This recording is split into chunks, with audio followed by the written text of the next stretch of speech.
Well, good evening, everyone, and welcome to the Saints Insider Postgame Show. I'm Zach Ewing, joining you live after the Saints have lost 26-8 to the Los Angeles Chargers, their sixth straight loss.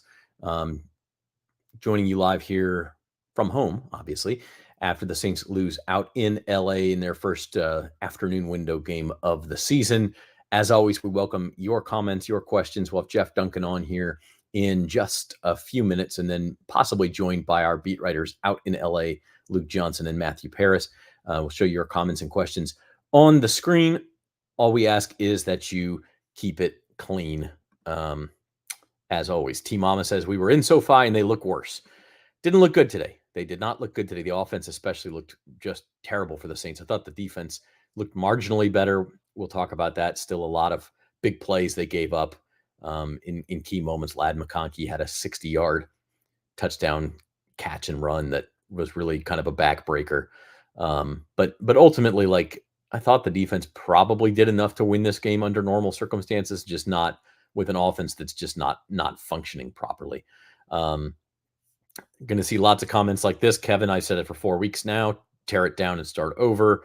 Eric Dorsey, is it time for a head coach change? Again, it's not the Saints' MO to change head coaches in the middle of the season. There are some legitimate excuses with injuries.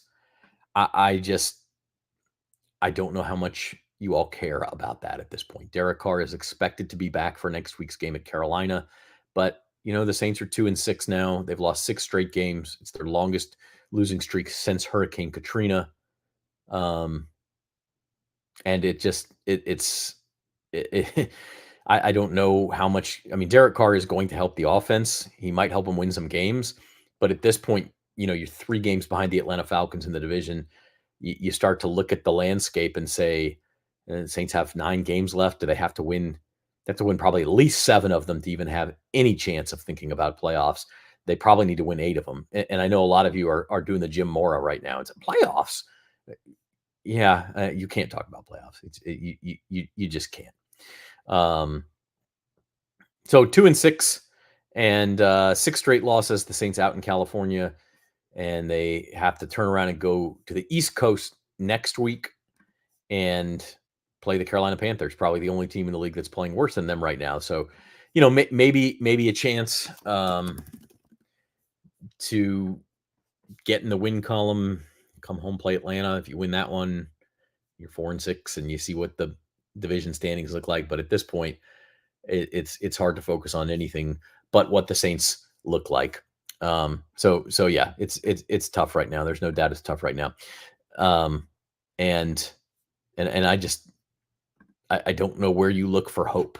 The Saints did have the quarterback change today. Midway through the third quarter, they go from Spencer Rattler to Jake Haener. You can see the numbers on the screen there. Rattler was 12 of 24 for 156 yards. Haener was 9 of 17 for 122 yards. I guess Haener gave him a little spark. When he came in, they went down and got into field goal range and kicked a field goal immediately to make it 16-8 at that point. Got him in field goal range again on his next drive, but Blake Grupe missed a field goal for the first time all year. That made it, that kept the score at 19-8. And then he got down into the red zone a third time at the end of the game in garbage time, but they couldn't punch it in. So I don't know. Jake Haener put him in scoring position 3 times, but you look at his numbers and he's got sacked 3 times, and you kind of go, I don't. It's hard to judge too at a point where the Saints were chasing the game, and Chargers could pin their ears back at that point and go after Haener. So I don't know that he gives you any more hope. And again, Derek Carr should be back next week, but I also understand these comments. Brandon saying, stop it, it's over. Travis saying hope is a top 3 pick. Unfortunately, I think if you add Carr back to this team, there's too much talent. They're just going to win a few of these. I mean, they're probably going to beat Carolina. You look at the schedule, they play Cleveland and Las Vegas at home. I mean, they got winnable games, play the Giants. Like, you're going to win 3 more games or something, and that's going to ruin your chance at a top 3 pick too. And honestly, like, I don't buy the fact that fans should root for a bunch of losses. Maybe if it's December and they're 3-12, okay, fine. Yeah, I mean, at that point, winning actually hurts you. But I just, I just don't know. Travis, you're right. They win just enough to be out of the top 10. I think that's going to be the same way here. So you are watching the Saints Insider post-game show. It is brought to you by Tulane Doctors. And we're going to take a quick break. Jeff Duncan will be along here in a few minutes to give us his thoughts, and then we'll be joined by the boys from LA a little bit later as well. So quick break here, and we'll be back with you shortly. At Tulane Doctors, we know your health can't wait. So we made booking appointments easier than ever. Just dial 988-5000 to book with any physician, any specialty. Whether at East Jefferson General Hospital or one of our other locations. Because your health is our top priority. And because navigating healthcare should be simple, personal, accessible. When you see the shield, you'll know the future of medicine is here.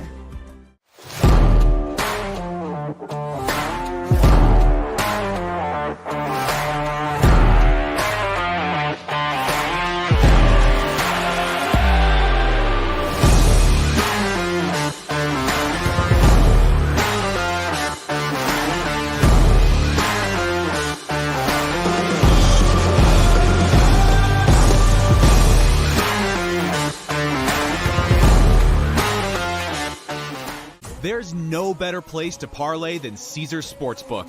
Parlay Builder gives you all the game day action from all across the league. Multiple games, legs, and props, all in one spot.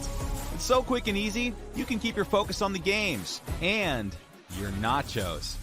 Or if you're focusing on one game, remember, you can place your same game parlays live during the action. Caesars Sportsbook, the only sportsbook app with Caesars rewards.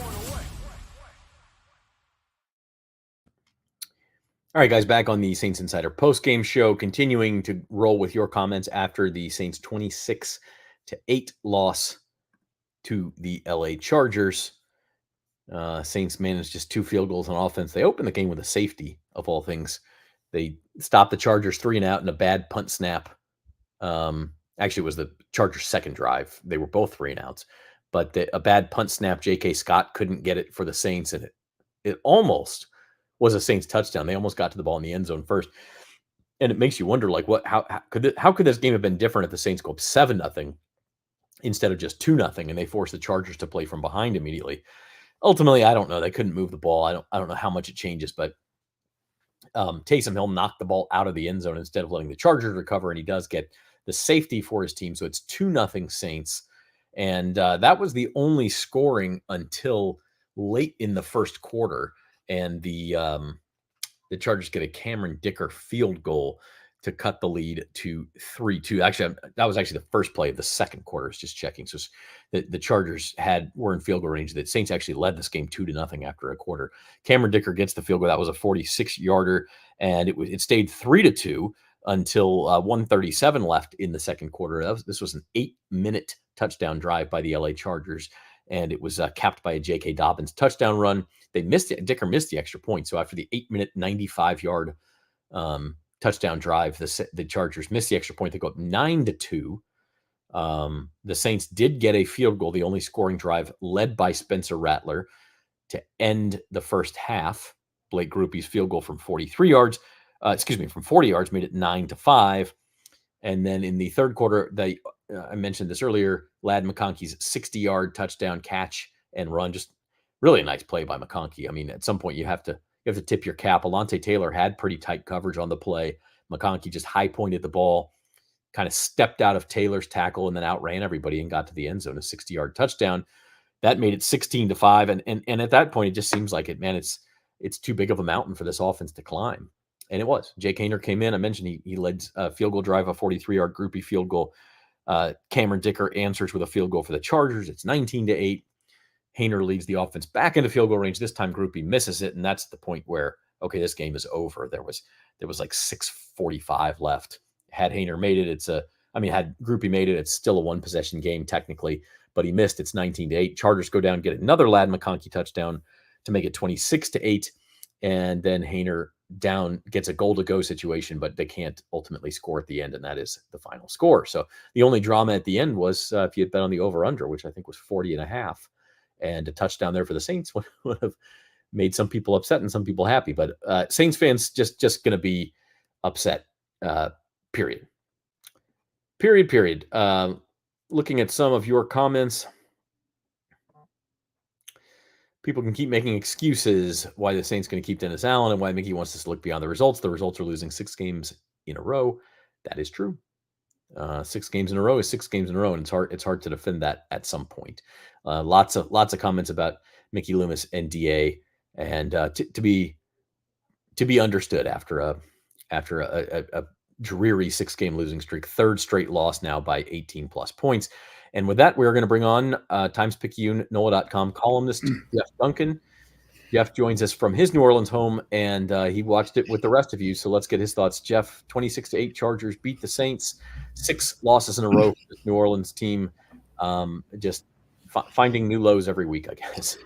Yeah, it's pretty grim right now. I think everyone was hoping for a little boost from the team after getting some of the injured players back on offense. But, just the quarterback play is so ineffective right now. It's difficult for the Saints to do much offensively. They actually seem to be getting worse offensively than getting better. 2 of 16, I think, Zach, on 3rd down. You just can't beat anybody converting at that rate. We knew it was going to be kind of tough, and they managed the game, I thought, the right way. I know no one wants to hear anything positive about Dennis Allen right now, but he had the right idea to try and play conservatively and try and stay in this thing until the 4th quarter. But they just could not do anything offensively in rhythm or put anything together. I think they had 8 punts in their first 9 possessions and had to make the call to go to Jake Haener. So really, if you were looking big picture, you wanted to question, which I'm sure a lot of fans are doing right now, rightfully so, you'd question the decision before the season to not go with an experienced backup and go with the 2 young guys, because once Derek Carr got hurt, we see this team really can't compete at the NFL level. Yeah, it's a good point, especially given the backdrop of what Jameis Winston did for the Browns today, leading Cleveland to a big upset of the Baltimore Ravens. And I think Winston's time in New Orleans had probably expired for both sides. I don't know that you can just compare that, but it is the difference between this year's team and last year's team, where if Derek Carr had missed a few games last year, you had an experienced guy who has won games in the NFL before to turn to. This year you had Spencer Rattler and Jake Haener. So let's talk about that, Jeff. The decision was finally made about midway through the 3rd quarter to replace Spencer Rattler with Jake Haener. Were you surprised at that point? By that point, did you think it was overdue? What were your feelings on that? No, look, I wasn't surprised just because Rattler was struggling so much. And I think Dennis Allen knew this game was winnable at that point, and they just needed a spark. And I thought Haener gave them a little bit of that. The ball got out quick. He was a little more decisive, but he didn't get a lot of help. I mean, I think they had a lot of balls skip off hands and some drops, but they weren't going to beat the Chargers today regardless. The Chargers just had a perfect game plan to beat the Saints, and they just managed the game the right way. But as far as Rattler, I think everyone sees just how difficult it is. I know there was a lot of excitement for him once he got the call a few weeks ago, but for a 5th-round draft pick to have that much put on his shoulders with so many, injuries around him and such a limited offensive weaponry and skill set position, it was going to be difficult for him. But even with that, I think you can see he's got a long way to go to become an NFL starting quarterback. Yeah, no doubt. And I don't know that you can elevate Jake Haener much above that either. He is a backup at this point in time. Derek Carr is expected back next week, or at least there's a good chance he's back to face the Carolina Panthers. I don't know big picture how much it matters when you're sitting at 2-6, but it is a reason to hope this offense can at least get something back toward momentum and competition. Yeah, I agree. I wrote that in my little quick file for NOLA.com tonight. That's the best news coming out of the day. If you're looking for a silver lining, they should get Carr back next week, and the offense has a chance. But even then, they ran the ball a little better. I thought Kendre Miller had some nice runs, some flashes again.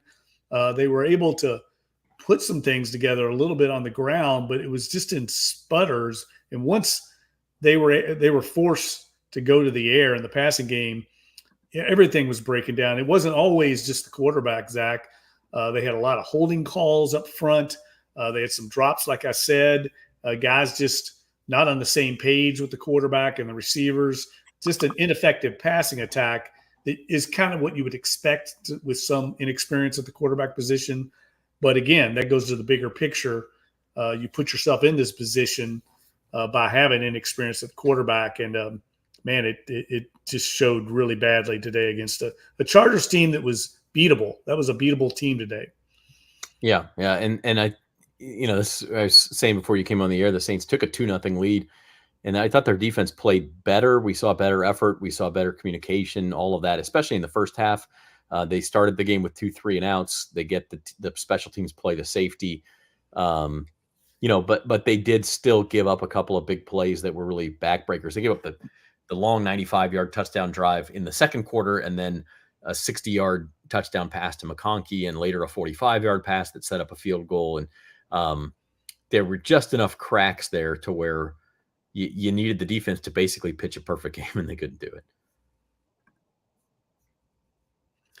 Yeah, and they're not quite that elite right now. I mean, there's just the whole team, that's kind of what I wrote this weekend is, everybody wants to dissolve it down when a team struggles. They want to reduce it down to one thing. It's the quarterback, or it's the offensive coordinator a year ago. And it's just so much bigger than that right now. There's so many things. This is just not a very good football team right now, Zach. I mean, it's not very good in really any phase. And so you can see it happen. I mean, the field goal that Groupie missed, that was a backbreaker. I mean, the team had gotten back. They had a chance to get in within one score, and you missed that. They're doing – I remember Sean Payton used to have a phrase. He'd say, we were that team. We're that team right now. And what he means by that is that team that beats itself, that commits penalties at the wrong time, that drops the pass, that gives up the 60-yard play, doesn't get the receiver on the ground. That team, that's what the Saints are. Yeah, the comments are rolling in. I love some of these comments. Charles says the Murphy's Law Saints. That's what it feels like. Eric says, to paraphrase John McKay, an offense that can't score, a defense that can't defend, and special teams that aren't that. Otherwise, we're in great shape. Glad you can I love the black humor, the dark humor, man. Yeah. You gotta laugh at times like this. In all seriousness, Dunk, and Michael, I'm showing Michael's comment here about overhauling the whole thing, but he's hardly the only one saying this. We're only halfway through the season, 8 games down, nine to go. But does it feel to you like things are headed toward a direction where some big overarching decisions are going to have to be made, whether that's Dennis Allen, whether that's, asking Mickey Loomis if he'd like to move into a different role? I don't know what the exact big picture answer is, but 6 straight losses and 3 just by mammoth margins will start to make you ask those questions, won't they? Yeah, and I don't think it's not the method of operation for the Saints. We've talked about this before, to make in-season changes. I don't think that's going to happen. I think because of Derek Carr being injured and him coming back, I think they want to see if this team can just get a win and then see what happens. I mean, the division, the leader right now is 5-3. So, it's not like you've got somebody in there 7-1 that, it's hopeless. But at the end of the season, if the Saints fail to make the playoffs, and I just put up a number in my online post, I think only 3 teams have started 2-6 and made the playoffs since the merger in 1970. So it's going to be very difficult to get in the playoffs. We have to defy a lot of history. But if they were able to do it, if they're not able to do it, I think some serious changes are going to be in the works. I think everybody on Airline Drive knows that. What those changes are, I don't know. If it's the head coach, if it's the general manager, if it's a restructuring, I would expect there's going to be some serious discussions, because fans are rightfully, frustrated and fed up with the product they're seeing on the field. It gets more expensive every year to go to the games, and the Saints are in a small market, and they're used to being successful. And I think the thing that frustrates the fans the most is they're being told that this organization knows how to win. This organization has a standard of excellence, and all these things, these catchphrases, and a lot of empty talk that's not being backed up by results on the field. And I think at some point that's going to come home to roost with the fan base. Yeah, well said. So in season change is not likely, but if it continues like this, postseason changes almost seem inevitable, or off-season changes. Barry says, and this is kind of the point. They need to finish 7-2 to have a winning season, and they may need to finish 8-1 to make the playoffs. It may take 10 wins. I know the Falcons are only 5-3, but they have kind of a soft schedule. If you don't win they're 4-0 in the division already. I mean, you're going to have to track them down to make the playoffs. And so, the team that we saw the first 2 weeks of the season looked like a team that could go 7-2 or 8-1 over a stretch of 9 games. But can the Saints get back to that? I guess they have to hope for that. But if not, this is going to be a very long couple of months on Airline Drive. Yeah, and the further we get from those first 2 weeks, the more you start to kind of get a little bit of a clear picture that they went against 2 really bad defenses, 2 really bad run defenses, and the Saints were able to control that. I think the season's played out in that, and they just haven't adjusted. I mean, when the league starts getting film on what you're doing offensively, and they start adjusting, and we're seeing the Saints struggle, I think, offensively in a lot of ways to adjust back and counter some of the counters the league has, and that's part of the league. That's part of coaching. It's what goes on every year, and the teams that are able to evolve and adjust are the ones that are successful in this league. And right now the Saints are struggling, albeit, without their starting quarterback. All right. Lots to talk about on the post-game show, and we will continue. Want to let you know this season's Saints post-game coverage is brought to you by Tulane Doctors. Now at East Jefferson General Hospital, Tulane Doctors are bringing academic medicine to more patients in new communities. Look for the shield to know the future of medicine is here. Call 504-988-5000 to schedule with any Tulane doctor or visit tulanedoctors.com. Hit the like button on YouTube, subscribe to the YouTube channel, and we do have 2 podcasts every week. It's going to be harder and harder to come up with topics to talk about on those podcasts that aren't the same old thing, Jeff, but we'll find a way. As we zero in on today, I will say, the optimism coming in was a lot of the returning players. You got Taysom Hill back, got Cesar Ruiz back, Chris Olave was back. And the running game was a little bit better. The offensive line, I thought, looked better, at least early in the game. But just the consistency not there. And the Chargers also have a very good defense. Yeah, I thought Lucas Patrick struggled a little bit. I think he had a couple of holding calls, ill-timed. But overall, I thought they held up a little better. But this team just, they're not elite in any area. I mean, is there one area right now, Zach, that you could say this team is above average or even in the top 10 in the league? I mean, I can't think of anything except maybe pass coverage. Blake Rupe was perfect on field goals until he wasn't. Yeah, I mean, they're not good enough to overcome any kind of mistakes. They have to play almost a perfect game. Right now, the formula offensively, you can see, is try and run the ball, try and move the ball on the ground, take pressure off the passing game, and then try and hit some big plays deep. But they're just not good enough to do that up front. And they're not good enough in the backfield. They're not good enough to hit the downfield passes. They're just not good enough. And rightfully so, I think fans are frustrated because that's not what we've heard from the organization. We keep hearing that this is a good football team, and it's 2-6 right now. And as I pointed out today, it's only the second time they've lost 6 games in a row in the season since 2000. That's 25 seasons. And the only other time was the Katrina season, which was a complete one-off. I mean, you can't even count that as a real NFL season. The circumstances were extraordinary. Otherwise, this is the longest losing streak this organization has had in basically a quarter of a century. Yeah, it's dreary. Couple of injury updates coming out of the post game. Kendry Miller pulled hamstring. It's the other hamstring apparently than the one that he pulled in the preseason. Marshawn Lattimore's hamstring injury is the same one that he was dealing with from last week. So it's a bit of a problem. Dennis Allen saying kind of what we thought. It was sloppy. They went to Haener to get a spark. Spencer Rattler said he thought they were moving the ball at a good rate in the first half. I guess his definition of that is different than mine. Yeah. Because they really didn't. I mean, they had I think I will say it seemed like they got a first down just about on every drive and then would stall out. It wasn't like they were I going think that's what he's getting at. Yeah.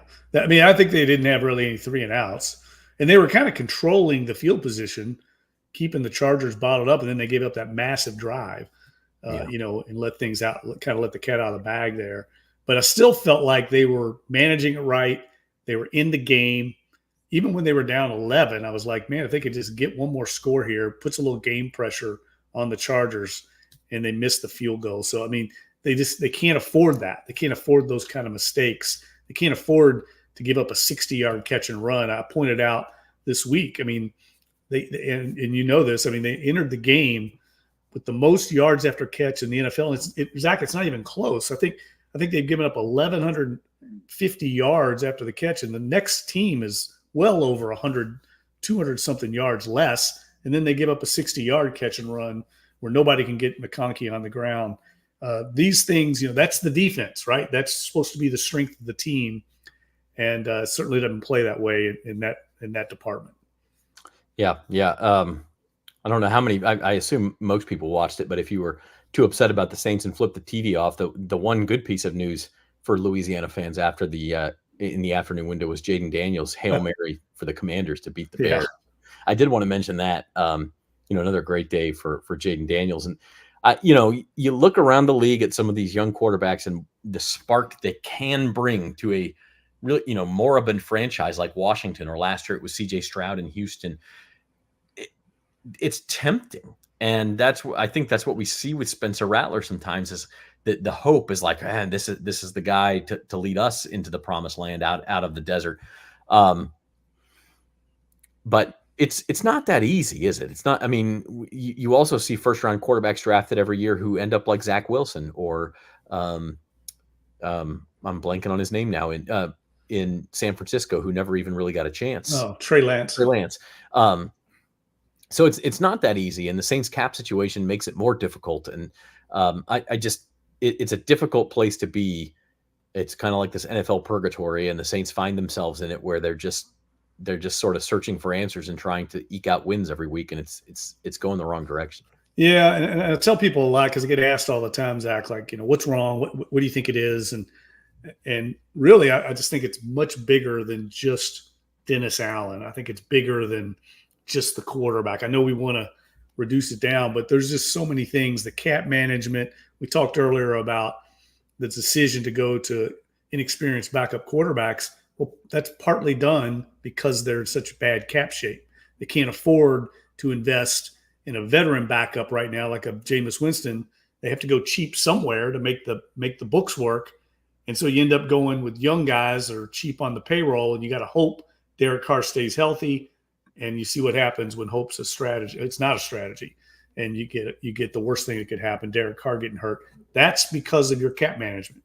And so when people say the Saints are fooling the league, they're smarter than everybody else, they've got this cap figured out, they're wrong. They're dead wrong. I mean, we're seeing it right now. The offensive line doesn't have depth. Quarterback didn't have depth. They didn't have depth at receiver. Injuries happen in the NFL. They happen to every team. And most teams that are successful know how to withstand it because they have quality depth. The Saints don't, largely because they poorly managed the cap in the last few years. All right, we're going to take a quick break here on the Saints Insider postgame show, and we'll keep rolling, see if Luke Johnson and Matthew Paris can join us from SoFi Stadium after they get done with interviews. But we'll keep rolling here with Jeff Duncan on the Saints Insider postgame show, and keep showing your comments right after this. At Tulane Doctors, we know Your health can't wait. So we made booking appointments easier than ever. Just dial 988-5000 to book with any physician, any specialty. whether at East Jefferson General Hospital or one of our other locations. Because your health is our top priority. And because navigating healthcare should be simple, Personal. Accessible. When you see the shield, you'll know. The future of medicine is here.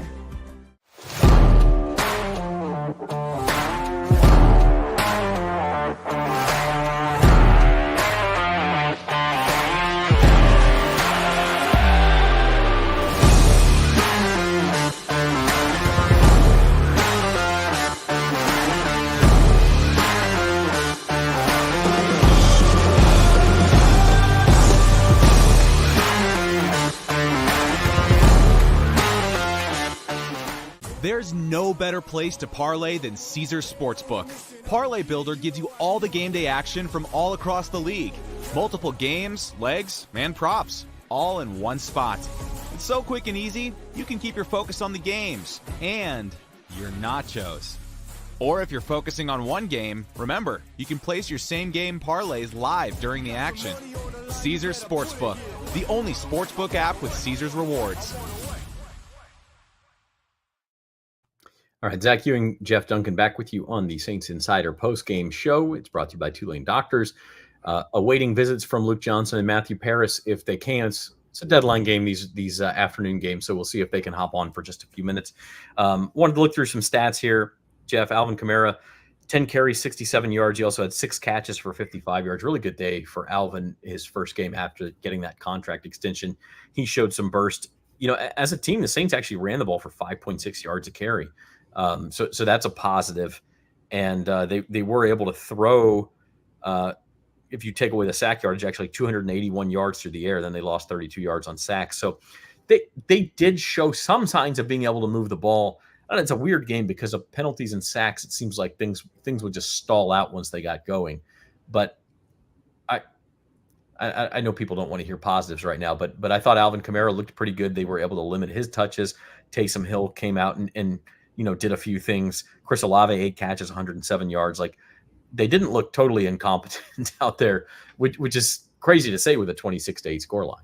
Yeah, I mean, I feel like a lot of those passing yards were kind of, being gifted by the Chargers when they got the lead. They kind of letting them throw underneath and move the ball. They were trading yards for time. So to me, that was a little misleading. And then look, Kamara had a 24-yard run when he was stopped in the backfield by Bud Dupree.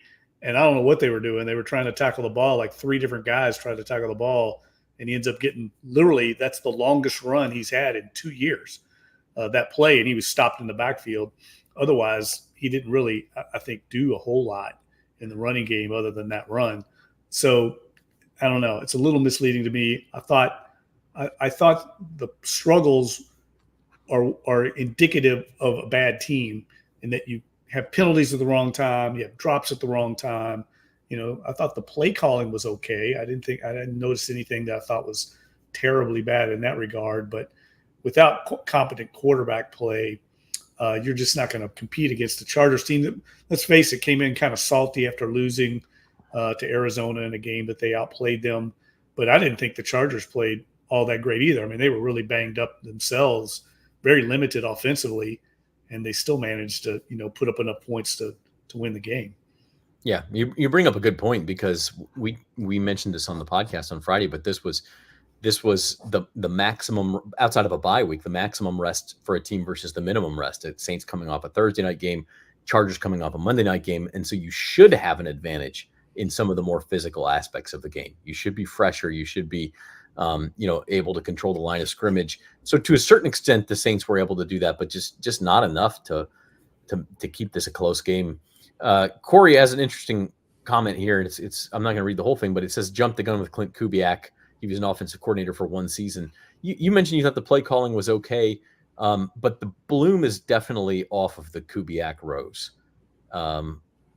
What does he need to prove here coming up, Jeff, to kind of show that he's still the guy? And this is all contingent on him even being here after this year, depending on what happens with the rest of the coaching staff. Yeah, look, I think he's got, first of all, Derek Carr is going to help him a lot once he gets back under center. He's going to be able to get into plays at the line of scrimmage. And I know that that's something that they kind of took away from Derek Carr, but he's still going to manage the game better than these young guys they've had in there. But look, Kubiak will be the first to tell you, he's got to get better. I mean, he's a young coordinator. I think he's a bright offensive mind, but he wasn't going to come in here and magically walk on water and make this offense, terrific. And I know that's what some of the people were hoping would happen, but what I see right now is a fan base that's desperate for hope. They're desperate for a savior. They thought Derek Carr was going to be it a year ago. About midseason, people started seeing he wasn't the answer. Then they turned their hope to Kubiak this year in the new scheme. Now they've abandoned that. They went to Spencer Rattler. You can just see people are desperate for something positive right now, and it's not that easy. There's just so many other things that need to be done. But starting with Kubiak, I think he's got to adjust in game a little better to what the opponent's doing, and I think he has to adjust as the season goes on to how the league is kind of adjusted to what they're doing offensively. One thing you don't see a lot of right now, Zach, remember early in the season how they were gaining the edge, getting the flank? I mean, there were games in those first two games, there were runs where no one was touching Alvin Kamara until he was 11 yards downfield. That's been taken away. You just don't see that anymore. They're not getting outside. That's the league responding to what they're doing. He's got to find ways to adjust back. Yeah, and we're seeing a lot of that. And the bottom line is this is a 6-game losing streak, and you mentioned the numbers at 2-6. I can't imagine there are many teams that have made the playoffs with a 6-game losing streak at any point in the season. The Eagles might have lost 6 in a row to end last season. I don't know, but yeah, it's pretty dreary. And look, we appreciate your thoughts, Jeff. Anything else final before we let you go here? No, I would just say, look, I know fans are frustrated. I know people want changes. And I'm just telling you, in my experience, that's not how Airline Drive operates. I'm not saying that's right. I'm just saying I would not expect it. There's almost a defiance from management and ownership towards these things that they're not going to respond to public pressure. So I would be very surprised. If there were any changes that were made, I think the biggest changes you could see would be maybe some changes to the coaching staff. Maybe someone else calls defensive plays, or maybe they make a change at a position.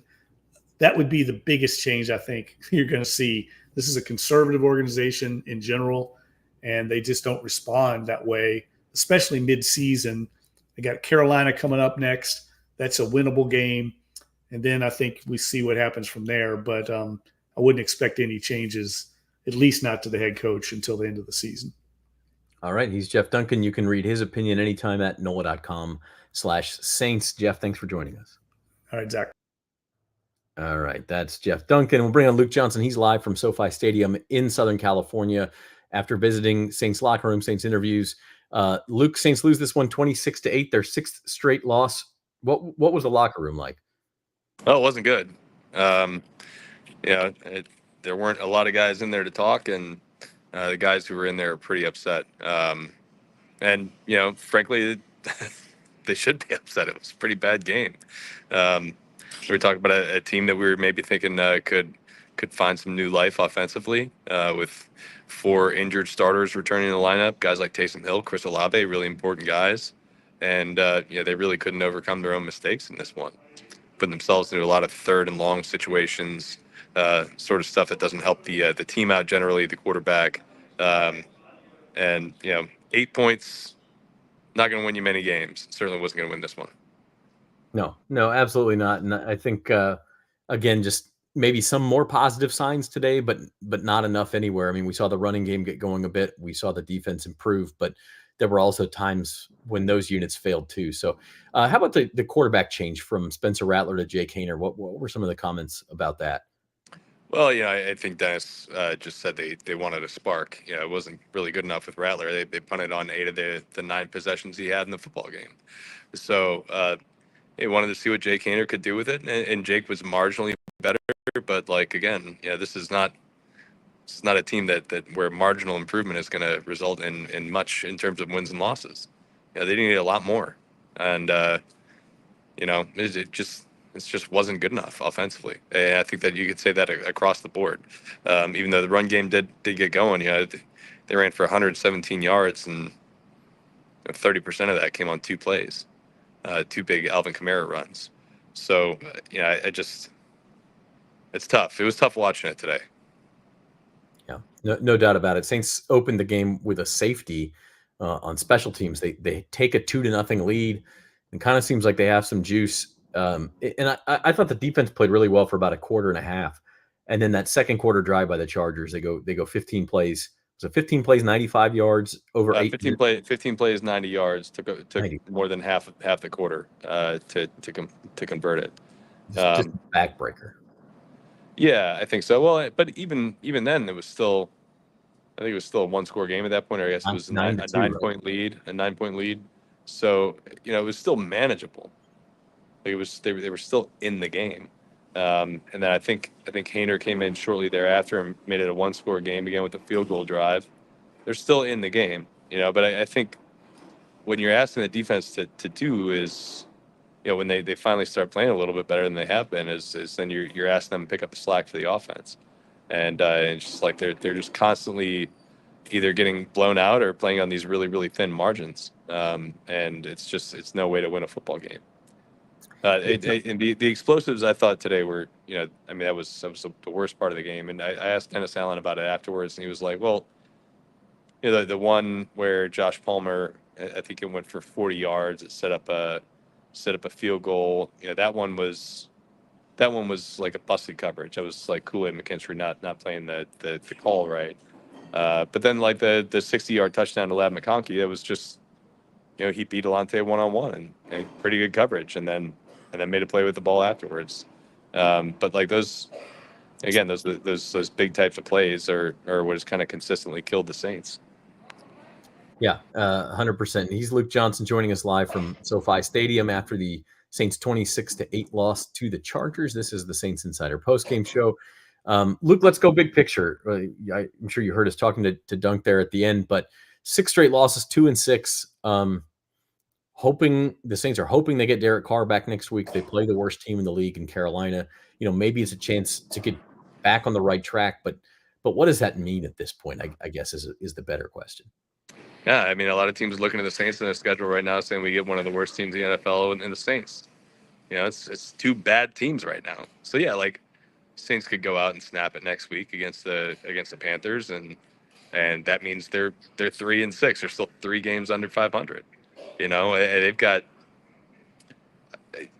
like way, way, way too much work ahead of them to make this even remotely relevant by the end of the season. So like they really just have to I hate to use this, they really have to take it one game at a time and just worry about that one day, that one practice, that one play, whatever. Because like when you start looking at the big scope of this thing, like one win in Carolina means nothing next week, other than they snap the 6-game losing streak. Like they are in such a deep hole right now, that that's. It means nothing. We keep telling people midseason changes are not the way this organization operates. Jeff just said it, that it's almost like a defiance. Mickey Loomis is not going to admit that he was wrong on Dennis Allen. He's not making that change. And yet that's what people want to see. Do you see any chance that that's where this leads before the end of the season? Before the end of the season, potentially, right? Like depending on how bad things get. Like I think it's certainly like within the realm of possibility. I don't expect it this week, and I would be surprised. It's possible, but I don't think it's very likely. Even if things get worse than they are, which like right now feels about as bad as it can get. Yeah, and I guess that's the bottom line. Is it's every week it seems like the Saints find a new low. Luke, I think we're going to wrap things up. But any final thoughts from you after kind of watching another just dreary Saints performance? This one was at least a little more interesting, if not exciting. At least it was a close game through 3 quarters, but ultimately the same result. Yeah, like there was some improvements today versus the last 3. The 3 losses in particular they were coming off of, but like the improvements still added up to a double-digit loss. It's their 4th straight loss by 10+ points. I think they're 4th straight by 13+ points. So, like, there's not much to say about this team right now. It's hard to cover this team right now. Yeah, it is. It's hard to do post-game shows. It's hard to show all these comments asking for people to be fired and everything. But I'll tell you what, we're going to keep going. Luke, thanks for joining us. We're going to let you get to writing. I know it's getting late, and we'll wrap things up on the Saints Insider. Thanks, Luke. All right, my pleasure. All right. So just to wrap things up for just a couple of minutes, Um, I do love y'all's dark humor though. You just focus on the Kamara run. It wasn't such a bad game. Yeah, man, it's a great highlight.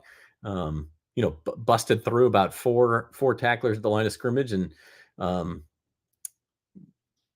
don't know. At that point, it was like I think it was 16-5, and you think, oh man, they found something, and they're excited that Hayner's in the game. Maybe they can finish this drive, and it'll be 16-12, or maybe they go for 2 and it's 16-13, and maybe the defense makes a play.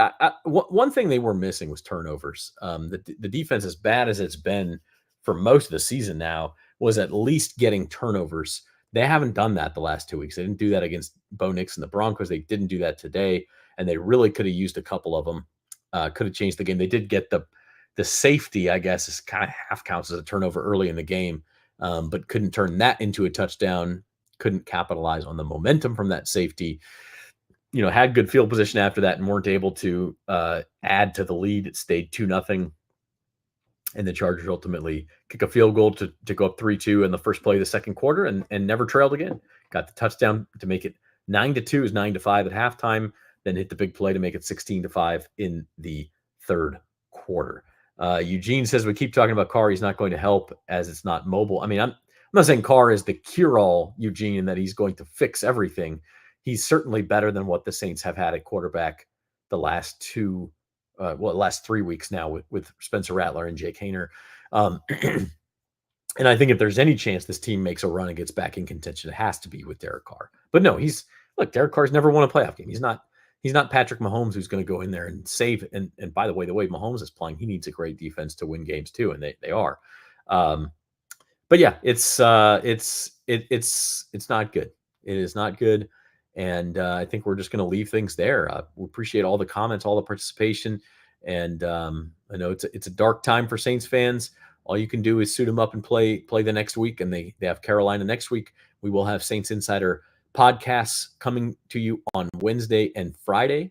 I assume Wednesday we'll continue to talk about this mess, and then Friday we'll preview the Panthers game, and we'll see what happens. If the Saints can finally win one, then maybe we'll look up and see where they're at in the standings heading into that Falcons game in Week 10 with the Falcons coming to the Dome. Look, you win one and maybe things turn around, but right now it is pretty hard to find hope anywhere. So Jake Hayner replaces Spencer Rattler. Doesn't seem to do any good, and that'll do it. The Saints lose this one 26-8, and they drop to 2-6 on the season. That wraps up Week 8. Susan, that's a good comment in on a mess. It's just what it is. The Saints are a mess right now, but we appreciate you joining us. Subscribe to the NOLA.com Saints coverage YouTube channel. You'll find all the Saints Insider podcasts there and our post-game shows each and every week. Thanks so much for joining us, everybody, and we'll see you next time.